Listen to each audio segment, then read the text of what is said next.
자, 오늘 12월 18일 마감 시장 말씀드려보도록 하겠습니다. 오늘 장이 올랐는데, 사실 저는 이거 보면서 진짜, 문제다라는 생각을 좀 많이 했어요. 일단 오늘 아시아 시장은 전반적으로 약세였습니다. 니케이 0.64% 빠졌고, 상해 0.4%, 항생 1.2%, 오늘 전반적으로, 좋지 않은 흐름들, 시황 썼을 때랑, 어, 항상이 좀 바뀌었는데 지금 현재 보면은 유럽 시장도 전반적으로 아직 뭐 열린 데 많지 않네요.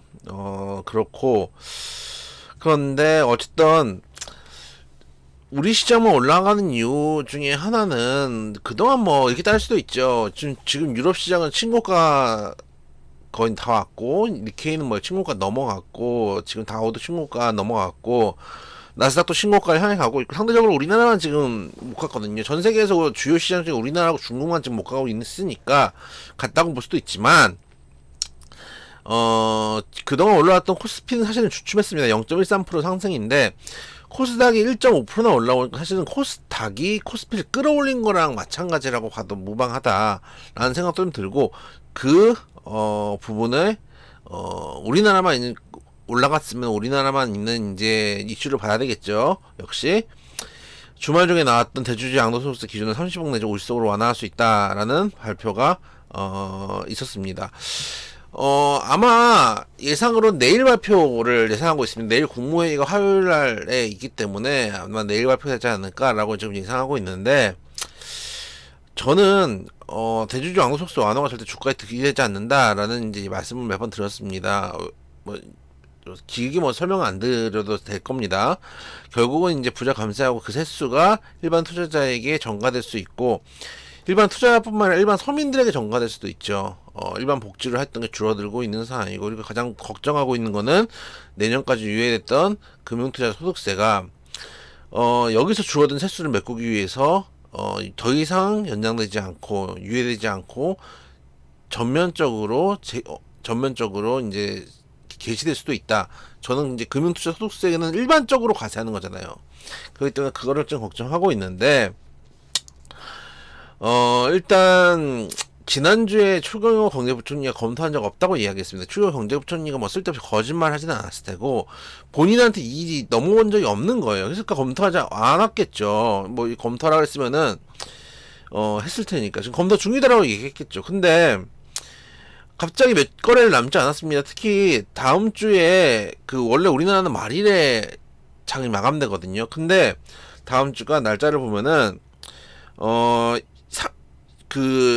말일이 원래 31일인데 일요일이거든요. 그러니까 일요일 날 마지막 평일 중에 마지막 거래일이 29일이에요. 금요일인데 그 29일도 휴장이에요. 그러면 28일까지거든요. 지금 현재 오늘 18일이니까 내일부터 19일이잖아요. 정확한 일주일 남짓. 거래일 따지면은 그리고 크리스마스가 월요일날 있잖아요. 딱 7거래일 남았어요. 7거래일 남은 데다가 만약에 미리 팔 사람들이면은 그 전전 거래일엔 또 팔아야 되잖아요. 배당나기 전에는 팔아야 되잖아요. 그래서 그런 걸 따지면 지금 몇 거래일 안 남은 거예요. 근데 거기다가 이제 지난주에 이미 추경호 경제부총리 얘기 듣고 이미 뭐 대주주들이 미리 판 사람들도 있을 것이고. 근데 갑자기 또, 다시 검토를 하겠다. 완화할 수 있다. 이렇게 얘기를 해버리면은,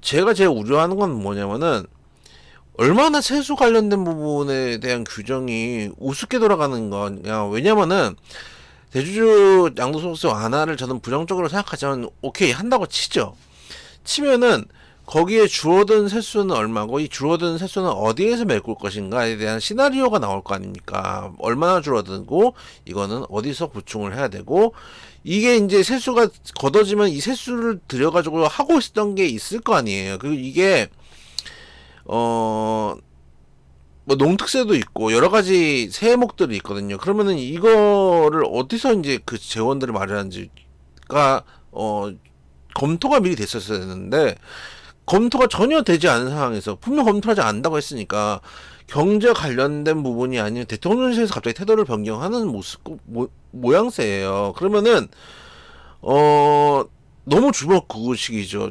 무슨 벼락치기 하는 것도 아니고 기말고사 벼락치기 하는 것도 아니고 나중에 이제 이게 세수가 펑크되면 이거 어디서 때울 겁니까? 그런 부분들도 지금 문제고 거기다가 외국인 투자자들이 보기에는 얼마나 우리나라 시장이 우습게 보이겠어요. 이런 어떻게 보면 시장에 큰 영향을 미칠 수 있는 부분에 대해서 갑자기 그냥 정치적인 이유로 혹은 대주주 소위 말하는 부자들이죠. 부자들 표를 얻기 위해서 강남표를 얻기 위해서 정치적인 이유로 이렇게 쉽게 손바닥 뒤집듯이 하는구나. 혹은 정말로 정책을 낼 때 고민을 안 하는구나. 이런 정책이면은 이미 대주주 양도소득세 완화가 지금 결정되는 게 아니고 9월 10월에 이미 결정됐었어야 돼요. 그래야지 시장 내에서 이미 적응을 하고 반응을 할 거 아닙니까? 그래서 불확실성을 키우는 것밖에 안 돼요.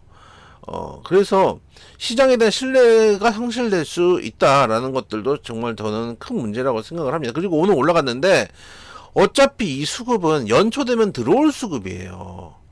대주주 양도소득세 완화가 된다고 하니까 그러면 대주주들이 지금 안 팔아도 되겠구나. 혹은 지난번에 팔았던 거 다시 사야지. 혹은 투심이 개선돼서 실제로 대주주들이 사지는 않았지만 투심이 개선돼서 들어올 수도 있죠. 그래서 제가 말씀드렸잖아요. 올해나 내년까지 투심 개선 효과는 분명히 있을 거다. 근데 장기적으로 봤을 때 일반 세수가 늘기 때문에 가처분 소득들이 줄어들고 오히려 전체적으로는 비용 부담의 문제 때문에 전체적인 돈의 흐름 자체가 줄어들 수 있다는 얘기지 올해나 내년 투심까지는 분명히 개선되는 효과가 있을 거다. 근데 이게 어차피 연초 되면 들어올 거였어요. 그걸 미리 땡겨 쓴 거밖에 안 됩니다. 그래서 좀 오늘 시장 상승이 이렇게 달갑지는 않았어요. 그래서 정부에서 조금 일을 미리미리 좀 했으면 좋겠어요. 경제부총리면은 기획재정부 장관인데 기획재정부에서 한 해에 살림을 하는 그 부처거든요. 근데 한 해 살림을 하는 부처에서 지금 생각도 안 하고 있었는데 지금 세수가 빵꾸나게 생긴 거예요. 이걸 어떻게 할 거예요? 그 대통령실에서 이거를 갑자기 세수를 줄인다고 하면 이거 어디서 떼올 거예요? 얼마나 줄 거예요? 미리미리 검토를 한 적도 없는 거 아니에요. 답답하다. 그래서 정부 좀 더 미리 일했으면 좋겠다 라는 말씀 드려보도록 하겠습니다.